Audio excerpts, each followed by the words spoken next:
Salamat sa pagtangkilik sa aming mga recap at huwag kakalimutan mag-subscribe at pindutin ang notification bell. Sa isang mayamang pribadong paaralan ng musika sa China, mayroong nangyayaring tunggalian sa pagitan ng mga mag-aaral na tumutugtog ng klasikal na musikang European at ng mga tumutugtog ng tradisyonal na musikang Chino. Sa tingin ng klasikal na grupo na ang grupo ng mga tradisyonal ay hindi kaakit-akit, bilang kapalit ay iniisip ng grupo ng tradisyonal, na ang mga miyembro ng klasikal ay mapagpanggap. Ang hindi pagkakasundo ng bawat grupo ay nagpapatuloy sa pang-araw-araw na buhay ng mga estudyante, kung kaya't ang mga guro ay naglagay ng isang bakal na harang sa bulwagan ng Chinese Music Department upang pigilan silang makihalubilo sa isa't isa dahil ang mga pagtatalo kung minsan ay nagiging sanhi ng pisikal na away. Ang mga estudyante ng classical music ang mas nakakaangat dahil mas binibigyang pansin sila ng mga guro, sapagkat sa tingin nila ito ang uri ng kagalang-galang na musika na may tunay na kinabukasan. Kaya ang Chinese music band ay may dalawang miyembro na lang, si Chen Jing, isang kakaibang babae na tumutugtog ng yangqin, at ang kanyang matalik na kaibigan na si Liu, isang percussionist. Ang masama pa nito, si Chen Jing ay may gusto kay Wang Wen, isang magaling magpiano na tumutugtog ng classical music at hindi man lang alam kung sino siya. Isang umaga, nagulat ang lahat sa pagdating ng ilang miyembro ng classical music sa mga mag-aaral ng musikang Chino na may inaalok. Tutugtog ang kanilang banda sa isang mahalagang kaganapan sa musika ngayong linggo, at kailangan ni Wang Wen ng tagalipat ng pahina. Ang mga estudyante ng Chinese music ay ayaw makipag-usap sa kanila, ngunit sinamantala ni Chen ang pagkakataon na mas mapalapit sa kanyang crush at tinanggap ang trabaho. Ang pagtulong niya sa kanila ay hindi nangangahulugang tinatanggap na nila siya, kaya sa araw ng konsyerto, pinaupo siya ng mga ito sa pinaglalagyan ng violin sa boss dahil nakalaan ang upuan para sa instrumento. Ang pagtayo sa bulwagan ng musika ay isang bagong karanasan para kay Chen, at habang pinapanood niya si Wang na naglalaro gamit ang kanyang mga mata, naiisip niya ang kanyang sarili na tumutugtog sa napakagandang lugar at pinapanood siya ni Wang bilang kapalit. Pagkatapos ng konsyerto, sinabi ni Chen kay Wang ang tungkol sa sarili niyang musika at inamin na gusto niya siya, ngunit hindi man lang alam ni Wang ang pangalan ng kanyang instrumento at iniwan siya nito sa pagsasabing nasasayang ang kanyang oras. Kinabukasan sa paaralan, galit na galit si Chen kaya pinalitan niya ang kanyang galit sa pamamagitan ng pagiging produktibo upang patunayan na mali si Wang, bubuhayin niya ang Chinese music band at tutugtog sila sa entablado. Sa kasamaang palad ang paaralan ay tumangging magbigay ng mga mapagkukunan para sa isang proyekto dahil sa tingin nila ito ay wala ng saysay, kaya sina Chen at Li ay kailangang gawin ang lahat ng pagsusumikap na sila lang. Nagsisimula sila sa pamamagitan ng pagsisikap na akitin ang mga nakababatang mag-aaral gamit ang mga flyers at poster, ngunit ang kanilang mga flyers ay hindi pinapansin o pinagtatawanan, at ang mga poster ay sinusulatan lang o tinatakpan ng poster ng mga mag-aaral ng klasikal na musika. Handa nang sumuko si Chen nang magka-ideya si Liu, maaari nilang ma-recruit ang mga estudyante mula sa Room 502, isang grupo ng mga babaeng adik sa computer o mas kilala sa tawag na otaku, na karaniwang hindi nakikipag-ugnayan sa sinuman sa labas ng kanilang dorm. Ganito nakilala ni Chen si Yingxi, isang mahiyain na batang babae na hindi nakikipag-usap sa sinuman at nakikipag-usap lamang sa pamamagitan ng mga mensahe sa kanyang telepono. Ganun din sina Tata at Beibei, isang pares ng mga manlalaro, at si Xiao Mai, ang pinuno ng grupo na mabilis na sinusubukan na palayasin si Chen sa kanilang dorm. Dahil hindi pa handang sumuko, naalala ni Chen ang payo ni Li at inalok niya ang mga babae na bibilhan sila ng anime figure kada linggo kung tatanggapin nila ang kanyang alok na sumali, isang alok na agad nilang tinanggap. Sa kanilang unang opisyal na pagpupulong, tinalakay ng grupo ang mga posibleng pangalan para sa kanilang banda, ngunit hindi nagustuhan ng mga babae ang alinman sa mga ideya ni Chen. Iminungkahi nila ang pangalang 2.5 Dimension, na nangangahulugan ng isang pagsasama sa pagitan ng 2D at 3D na mundo dahil ganyan ang tingin ng mga otaku sa kanilang sarili, at walang pagpipilian si Chen kundi tanggapin ito para manatili ang mga babae.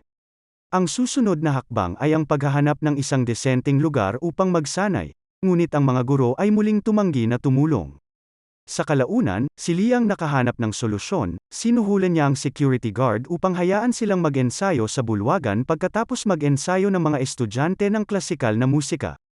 Nakakakuha sila ng isang oras pagkalipas ng 9:00 ng gabi kung kailan ito dapat sarado at wala ng mga guro. Maya-maya, sa wakas ay nagkaroon sila ng unang pagsasanay na magkakasama pagkatapos ng pagtatalo kung anong kanta ang kanilang tutugtugin.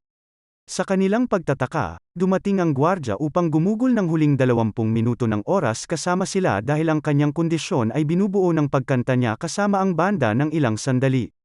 Kinabukasan, nakita ni Chen at Li Xiying na binubuli ng mga mag-aaral ng classical music kaya pinagtanggol nila ito. Humingi ng tawad ang mga bully matapos magbanta na sisirain ang kanilang mga violin bows. Sa wakas ay naunawaan ni Chen na ang mga bully ang dahilan kung bakit nananahimik si Ying, at ang kanyang tulong ay ginantimpalaan ni Ying nang sinabi sa kanya na hindi na niya siya kailangang bigyan ng mga figurin. Nang dumating si Mai upang tingnan kung ano ang nangyayari, hindi niya sinasadyang nahulog ang kanyang singsing sa pagmamadali, at nang mahanap ito ni Lee ay agad niyang nakilala ito mula sa mga kamay ng isang streamer ng musika. Lumalabas na si Mai ay kilala sa online bilang si Lightning Fingers, at ang kanyang husay sa gushing ay nakakuha sa kanya ng disenteng tagasunod. Alam na ito ng iba pang mga babae at isinasama pa sila sa kanyang mga stream paminsan-minsan. Ang magkaibigan ay gusto ring sumama sa kanya, ngunit tinanggihan ni Mai si Chen dahil siya ay isang napakakaswal na tagatugtog, hindi katulad niya at ng kanyang mga kaibigan na nag-aaral ng mabuti para dito, kabilang ang kasaysayan ng musikang Chino at ang mga lumang pagkakaiba ng wikang Chino. Si Lee ay iba kay Chen at may higit na kaalaman sa paksa, ngunit tinanggihan din siya ni Mai dahil hindi siya masyadong cute para sa kanilang grupo. Determinado na magkaroon ng mas magandang koneksyon sa mga babae, nagsimulang magbasa si Chen ng mga manga at nakikihalubilo sa kanila sa kanilang dorm. Nagsimula rin siyang matuto ng mas maraming tradisyonal na mga kanta kahit na hindi siya masyadong magaling sa pagkanta ng mga ito. Kahit papaano ay masaya ang kanilang mga pang-araw-araw na pag-eensayo at naging maayos ito na pagkaraan ng ilang araw, sa wakas ay tinanggap na ni Mai na ngayon ay isa na silang disenteng banda, kaya inanyayahan niya silang tumugtog kasama siya sa susunod na anime convention. Pagdating ng araw, magpe-perform na ang banda pagkatapos ng grupo ng mga sikat na banda. Ngunit ang karamihan ay hindi interesado sa lumang musikang Chino kaya nagsimula silang umalis, na naiwan lamang ang isang maliit na grupo ng mga online na tagahanga ni Mai. Para makatulong, nagpasya si Lee na maghubad ng kanyang jacket at salamin na nagpapakitang maaari rin siyang maging cute, at iyon ang nakakuha ng atensyon ng ilang babae. Nang ang banda ay magsimula ng tumugtog ng may nakakatuwang husay at sigasig, bumalik ang karamihan upang ipakita ang kanilang suporta, dahil talagang nagustuhan nila ang kanilang musika. Pagkatapos ng palabas, laking gulat ni Chen na nilapitan siya ng mga natutuwang kabataan na gustong malaman pa ang tungkol sa kanyang instrumento. Ang video ng kanilang pagganap ay na-upload sa channel ni Mai at nakakakuha ng libu-libong magagandang komento, kabilang ang mga mag-aaral na nagsisimulang mag-isip na sila ay mas maangas kaysa sa iba. Sa sobrang pagkirot ng kanyang damdamin at magkaroon ng inspirasyon sa lahat ng pag-iibigan sa manga na binabasa niya, nagpasya si Chen na susubok muli kay Wang at maghahanda ng isang romantiko na pag-amin. Kinagabihan, nagpakita siya sa labas ng gusali ng klasikal na musika na nasa loob ng pusong gawa sa mga kandila at ilang flute music na tinutugtog ng isa pang estudyante. Sa sandaling lumabas si Wang, ipinagtapat ni Chen ang kanyang pagmamahal sa kanya habang ang kalahati ng paaralan ay nanonood. Ngunit muli siyang tinanggihan ni Wang, iniinsulto ang kanyang mga pagsisikap at ang kanyang musika na nagpaiyak sa kanya. Naging dahilan ito ng isa pang pagtatalo sa lahat ng naroroon tungkol sa iba't ibang estilo ng musika, kaya para matigil ang lahat, sinubukan ni Wang na patayin ang mga kandila ngunit sa halip na tubig ay solvent ang nakuha niya na nagsimula ng apoy. Sa kabutihang palad, mabilis kumilos si Lee at nagdala ng fire extinguisher upang patayin ang apoy bago pinagsabihan si Wang.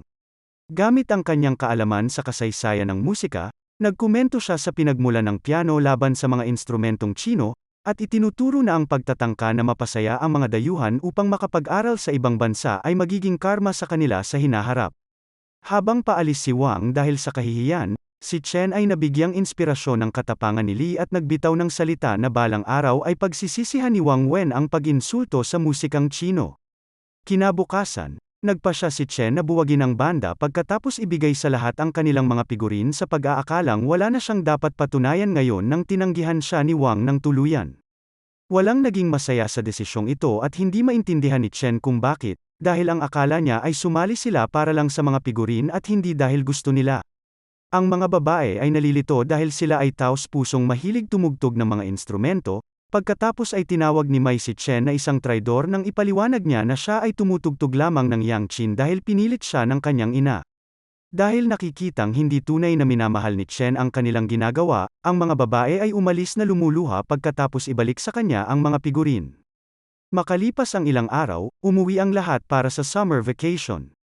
Para sa mga otako, ito ay isang napakahirap na panahon sapagkat ikinahihiya sila at hindi pinapansin ng kanilang pamilya dahil sa kanilang ginagawa.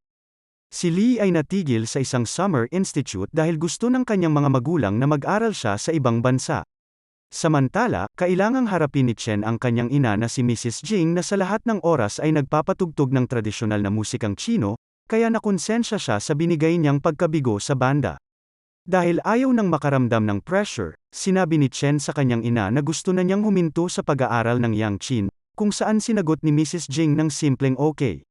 Ang kakulangan ng reaksyong ito ay bumigla kay Chen, at nang sabihin niya na sinabi ng kanyang ama na ang kanyang ina ay gusto siyang matutong gumamit ng Yangqin, si Mrs. Jing ay tumawa. Iyon pala ang naisip ng ama ni Chen dahil si Mrs. Jing ay humiling na patugtugin ang Chinese music habang siya ay nanganganak, ngunit wala siyang pakialam kung hindi interesado si Chen. Gayunpaman, iniisip din niya na hindi maiiwan ni Chen ang instrumento kahit nasubukan niya dahil ginabayan siya ng Yangqin sa mundong ito, kaya nakatadhana silang magkasama. Ginugugol ni Chen ang natitirang bahagi ng bakasyon sa pag-iisip tungkol dito at muling nagbigay ng oras sa kanyang instrumento. Nang nagsimula muli ang mga klase, inihayag ng Departamento ng Edukasyon ay nag-oorganisa ng isang konsyerto ng kabataan, at nais ng mga guro na tumugtog ang mga estudyante ng klasikal na musika. Inihayag din na hindi natatanggap ng mga bagong estudyante ang kanilang middle school simula sa susunod na taon. Ikinagalit ito ni Mai na tumayo upang ipagtanggol ang programa ng musikang Chino at hinihiling na payagan na tumugtog sa konsyerto ng kabataan. Nang ipaalala sa kanya ng guro na kailangan niya ng banda para mangyari iyon, tumayo din si Chen at sinabing mayroon silang banda na nakuha ang suporta ng iba pang mga otako at ni Lee. Ang sigasig na ito ay nagbigay inspirasyon sa iba pang mga Chinese na mag-aaral sa musika na mag-alok din ng kanilang suporta, ngunit tinatanggihan pa rin sila ng guro, na ipinapaliwanag na ang reputasyon ng paaralan ay hindi maaaring umasa sa isang baguhang banda na hindi man lang nag-ensayo ng sama-sama tulad ng ginawa ng classical music. Pagkaalis ng guro, pinagtatawanan ng mga mag-aaral ng klasikal na musika ang tradisyonal na musika dahil sa kanilang walang kwentang pag-asa, na nagsimula ng isa pang argumento. Si Liu ang nagpatigil nito gamit ang isang panukala, ang dalawang grupo ay magpapaligsahan sa isang showdown sa musika, at papahintulutan nila ang kanilang kasanayan na magdesisyon kung sino ang pinakamagaling. Ang hamon ay tinanggap ni Wang Wen. Maya-maya, isang opisyal mula sa Ministro ng Edukasyon ang pumunta sa paaralan para sa isang inspection at nabigla siyang makita ang gate sa Chinese Music Department. Sinisikap ng mga guro na gabayan siya palayo sa lugar na iyon upang pumunta sa klasikal na gusali, ngunit ito ang pagkakataong pinili ng mga banda na lumabas at tumugtog ng buong lakas.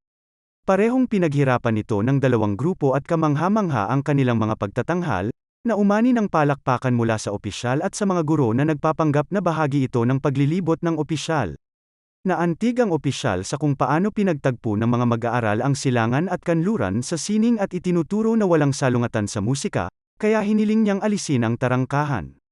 Natapos na ang pagbisita at nang makaalis na ang opisyal, pinagalitan ng guro ang dalawang grupo dahil sa pagtrato sa inspection na parang palaruan, at naninindigan sa kanyang desisyon na ang mga mag-aaral ng classical music ang tutugtog sa konsyerto ng kabataan.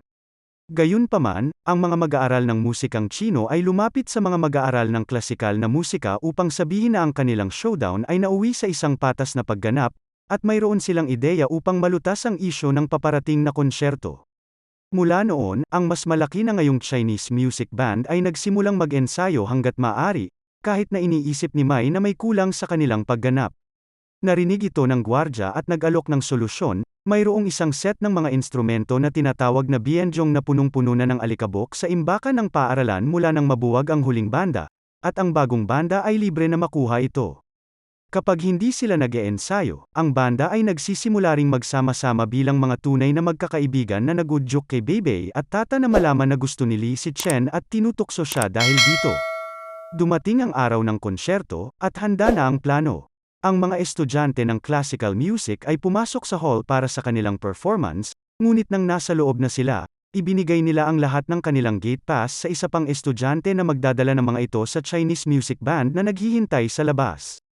Ito ay nagpapahintulot sa kanila na makapasok sa gusali nang walang naghihinala. Pagkatapos mag-perform ng klasikal na banda, ang grupo ni Chen ang pumalit sa entablado na nakakaramdam ng kumpiyansa, salamat sa suportang binigay ni Wang Wen. Nagsisimula ang kanilang munting palabas sa ilang salita na kinanta ng gwardya, at sa lalong madaling panahon ay nagsimula silang magdagdag ng iba pang mga elemento upang panatilihing nakatuon ang modernong publiko. Ang mga tagahanga sa internet ni Xiaomai ay nagpalabas ng mga ilaw at hologram, sina Beibei at Tata ay nagdagdag ng mga dekoryenteng gitara, at ang buong pagganap ay ipinalabas sa online para makita din ito ng kanilang mga pamilya at guro. Ang kanilang mga kasanayan ay nagniningning sa entablado at nakakuha sila ng isang standing ovation, pati na rin ang mga magulang ng mga otako na sa wakas ay ipinagmamalaki na sila. Kinagabihan, dinala ni Li si Chen sa baybayin ng ilog upang panoorin ang mga alitaptap na gustong-gusto niya, balak din niyang gumawa ng kaunting pagtatapat. Pinapatingin niya kay Chen ang sarili niyang mga larawan sa social media, na punong-puno ng mga filter at sticker, bago niya ipadala sa kanya ang mga larawang kinunan niya para ipakita sa kanya na nakikita niya ang pagiging totoong malambing nito na hindi talaga nakikita ng iba. Mabilis na naunawaan ni Chen na ito ang paraan ni Liu para sabihin gusto niya siya, at tumugon na maaari niyang kunin ang lahat ng mga larawang gusto niya sa hinaharap. Makalipas ang ilang linggo, natutuwa ang banda na makitang dinala ng opisyal ng Ministro ng Edukasyon ang kanyang anak na babae upang sumali sa Departamento ng Musika ng China, at mayroong isang bagong grupo ng mga unang taon na sabik na ipagpatuloy ang mga tradisyon ng kanilang bansa. Dito na nagtatapos ang kwento, sana ay nagustuhan mo ito. Kung hindi ka pa nakasubscribe ay mag-subscribe ka na upang matulungan mo ang channel na ito. Mag-comment ka na rin tungkol sa kwento. Salamat!